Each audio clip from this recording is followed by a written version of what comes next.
అమరావతి, జై అమరావతి, జై అమరావతి. ఎందుకంటే చాలా ముఖ్యమైన రోజు.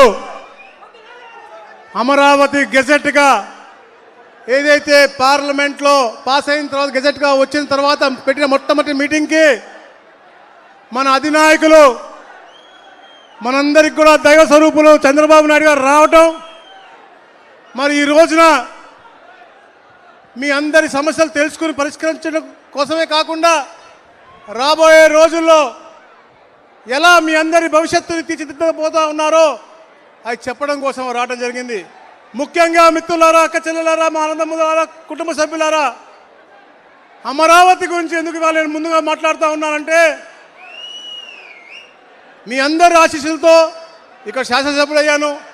చంద్రబాబు నాయుడు గారి ఆశీస్సులతో ఒక మంచి మంత్రి పదవిగా ఉన్నాను, రెవెన్యూ మంత్రిగా ఉన్నాను. తప్పకుండా వారి చెప్పిన ప్రతి ఒక్క అంశంలో కూడా క్షేత్రస్థాయిలో ఎలాంటి తప్పు జరగకుండా చేసే లక్ష్యంతో మేము మా టీం పనిచేస్తూ ఉన్నాం. కానీ ఈరోజు అమరావతి మనం చాలా మాట్లాడుకోవాల్సిన అవసరం. ప్రపంచంలో ఉన్న ప్రతి ఒక్క తెలుగువాడు కాంక్షించినటువంటి క్యాపిటల్, దేవతలు నివసించినటువంటి క్యాపిటల్.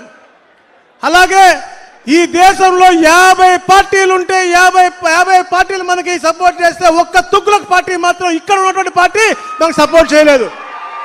ఇది సమంజసమా అని అడుగుతా ఉన్నాను. మనం మాట్లాడుకోవాల్సిన అవసరం ఉంది అని చెప్తా ఉన్నాను నేను. మీకు గుర్తుంది, ఎప్పుడైతే అమరావతి రైతులు అరసవెల్లి ప్రయాణం అయ్యారో ఇదే మండలం నుంచి, ఇదే బట్టిపోలు మండలం నుంచి మనకు ఆటంకాలు కలిగించారు. దీని తర్వాత మా రేపల్లలో విపరీతంగా కటౌట్లు పెట్టి ఆటంకం కలిగించారు. కానీ మీరందరూ వాళ్ళకి స్వాగతం పలికి, వాళ్ళ కాళ్ళకి పారాన్ని కప్పి, వాళ్ళకి పసుపు నీళ్లు చల్లి, ఎంతో ఘనంగా పూలు చల్లి మీరు స్వాగతం పలికారు. నిజంగా మీ అందరూ కూడా శిరస్సు ఉంచి నమస్కారం తెలియజేస్తా ఉన్నాను. మీ అందరి కృషి, ఒక నాయకుడు ఒక యాక్షన్ ఈరోజు ఇది సాధనమైంది. ఇవన్నీ కూడా ఆయన కోసమో నా కోసమో కాదు, మీ అందరికీ మంచి బంగారు భవిష్యత్తు ఇవ్వాలి అని చెప్పే లక్ష్యంతోనే. అలాగే ఈ తుగ్గులకు ఎవరైతే పరిపాలించారో 2019-24లో అతని యొక్క ఆ క్రూరత్వం, మీ పట్ల ఉన్న ద్వేషాన్ని కూడా మీరు చర్చించాల్సిన అవసరం ఉంది అని చెప్పేసి కూడా తెలియజేసుకుంటూ, మరి ముఖ్యంగా ఈరోజు మీ భూమి మీ హక్కు ఒక అద్భుతమైన కార్యక్రమం. ప్రతి నెల కూడా గౌరవ ముఖ్యమంత్రి గారే క్షేత్రస్థాయిలోకి వచ్చి అక్కడ ఉన్నటువంటి రెవెన్యూ సమస్యలు తెలుసుకుని అధికారులు చేసే పనితీరు కూడా దాన్ని బేరీ చేసుకునే విధంగా ఇచ్చేసినటువంటి మా గౌరవ ముఖ్యమంత్రి వర్గాలకు స్వాగతం పలుకుతూ, అలాగే మిత్రులు, అన్నలు, సోదరులు నక్క ఆనందబాబు గారికి, ఎంపీ గారు గౌరవనీయులు కృష్ణప్రసాద్ గారికి, సహచర మంత్రివర్గ సభ్యులు గొట్టిపాటి రవికుమార్ గారికి, ఇన్ఛార్జ్ మంత్రివర్యులు అన్నలు మా కొలుసు పార్సాద్ గారికి, అలాగే మా నరేంద్ర వర్మ గారికి, మా సిఎస్ గారు గౌరవనీయులు పెద్దలు సాయి ప్రసాద్ గారికి, మా సిసిఎల్ఏ గౌరవనీయుల సోదరి జయలక్ష్మి గారికి, ఇతర పత్రికా సోదరు అందరికీ కూడా పేరు పేరున నా ఉదయపు నమస్కారం మరొకసారి తెలియజేస్తాను. అలాగే ఆలపాటి రాజేంద్ర ప్రసాద్ గారికి కూడా. మిత్రులారా, నేను సుదీర్ఘంగా మాట్లాడుతున్నాను కాదు, కాకపోతే ఎందుకంటే ఈ రెవెన్యూ సమస్యలు ఎందుకు వచ్చినాయి అని కూడా మనం చూసుకోవాల్సిన అవసరం ఉంది. గత పరిపాలకులు కేవలం భూ దాహంతో, సంస్కరణల పేరుతో అన్ని కూడా మనం విధ్వంసం చేసే విధంగా ల్యాండ్ టైటిలింగ్ యాక్ట్ తెచ్చారు.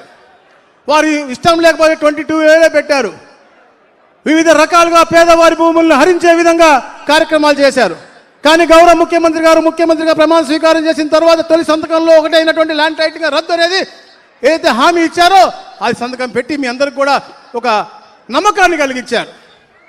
మొట్టమొదటి రోజే మీకు గుర్తుంది, డిఎస్సి ఇస్తామని చెప్పి సంతకం పెట్టారు, అది పెట్టారు. అన్నా క్యాంటీన్లు పెడతా అన్నాం, పెట్టాము. నైపుణ్య గణన ఉద్యోగ అవకాశాల కోసం ఉన్నాం, అది చేస్తా ఉన్నాం. ఇట్లా అన్ని కార్యక్రమాలు చేసుకుంటూ సంక్షేమం, అలాగే సూపర్ 6 అనేది క్షేత్రస్థాయిలో అద్భుతంగా అమలు చేస్తూ సంక్షేమము అభివృద్ధి రెండు కూడా సమానంగా ముందుకు తీసుకెళ్తా ఉన్నాము.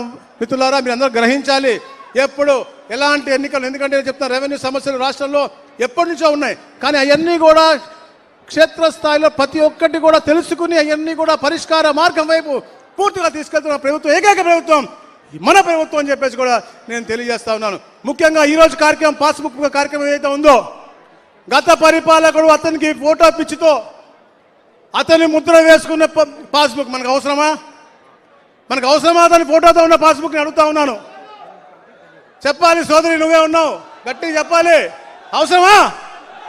మీ అమ్మదో, మీ నాన్నదో, మీ తాతదో ఎవరైతే భూమి మనకి ఇచ్చారో వారి భూములు కాదు, కానీ ఇతనేదో దానం చేసినట్టుగా అతని భూమి వేసి. కానీ ఈ రోజున రాజముద్రతో 14 మీకు లక్షణాలు కల్పించేటువంటి కొత్త పాస్బుక్, అది కూడా కొన్ని తప్పులు జరిగితే అవి కూడా మా CCLA గారు CS గారిని రెక్టిఫై చేసి ఈ KYC మీతో చేయించుకుని అవి కూడా రెక్టిఫై చేసి మీకు ఇస్తా ఉన్నారు. అంటే ఈ ప్రభుత్వం యొక్క చిత్తశుద్ధి అని తెలియజేస్తా ఉన్నాను. అలాగే రాళ్ళ గురించి కూడా ఎన్ని కూడా గౌరవ ముఖ్యమంత్రిగా తెలియజేస్తారు. కానీ ఆ తుగ్గులకు యొక్క ఆలోచన తీరుని మీకు చెప్తా ఉన్నాను. అది ఎప్పుడు మనం చర్చించాలి. మన మనిషికి ఏముంటుంది, మర్చిపోయే తత్వం ఉంటుంది. మర్చిపోకండి, మన ఆత్మాభిమానం కాపాడుకోవాల్సిన అవసరం ఎప్పుడు ఉంటుంది. ఆత్మ గౌరవం కోసం తెలుగుదేశం పార్టీ పుట్టింది. ఆత్మాభిమానం కోసం మనందరం ఎప్పుడు దానికి అండగా ఉండాలి. మన ఆత్మాభిమానం కాపాడుకోవాలంటే ఏ ఎన్నికొచ్చినా ఈ కూటమి ప్రభుత్వాన్ని గెలిపించాలి. చంద్రబాబు నాయుడు గారి దాన్ని ఎప్పుడు బలోపేతం చేయాలి. లోకేష్ గారి ఆలోచన అయితే ఈ దేశంలో పెట్టుబడులు తన్నుకుంటూ వస్తూ ఉన్నాయి అంటే అది వారి యొక్క ఆలోచన.